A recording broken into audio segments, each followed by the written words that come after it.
فلما جاء امرنا نجینا صالحا والذین آمنوا معه برحمت منا.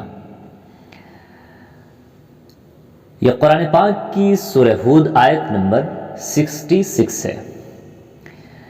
اللہ رب العزت والجلال اس کے اندر یہ ارشاد فرما رہا ہے کہ ہم نے حضرت صالح کو اور تمام اہل ایمان کو اپنی رحمت کے ذریعے سے عذاب سے بچا لیا.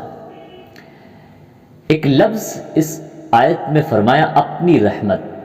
اس پر گہرائی کے ساتھ میں اگر انسان غور کرے تو اس کو ایک واضح پیغام ملتا ہے، اور وہ پیغام یہ ہے کہ جب بھی تنگی کے بعد میں کشادگی نصیب ہو تو یاد رکھو، اور خوب یاد رکھو کہ یہ اللہ کی رحمت سے ہوا ہے. بیماری کے بعد میں جب شفا نصیب ہو جائے تو یاد رکھو کہ یہ شفا ڈاکٹرز سے نہیں، دواؤں سے نہیں، بلکہ اللہ کی رحمت سے ہوا ہے. در کی ٹھوکریں کھانے کے بعد میں اگر جاب نصیب ہو جائے تو یہ جاب تمہاری صلاحیتوں اور قابلیتوں اور ڈگریوں سے نہیں بلکہ اللہ کی رحمت سے ملی ہے. ایک طویل عرصے کی مایوسی اور ناامیدی کے بعد میں اگر اولاد نصیب ہو جائے تو یاد رکھو کہ یہ اولاد تمہاری قوت اور علاج سے نہیں بلکہ اللہ کی رحمت سے حاصل ہوئی.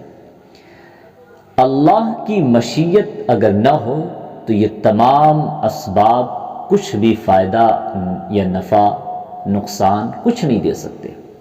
کتنے ہی مریضوں کا علاج ہوتا ہے مگر ان کو شفا نصیب نہیں ہوتی. کتنے ہی ڈگری ہولڈر ہیں وہ مارے پھرتے ہیں مگر ان کو جاب نصیب نہیں ہوتی ہے. اور کتنے ہی شادی شدہ جوڑے ایسے ہیں جن کو اولاد نصیب نہیں ہوتی، وہ اولاد سے محروم رہ جاتے ہیں.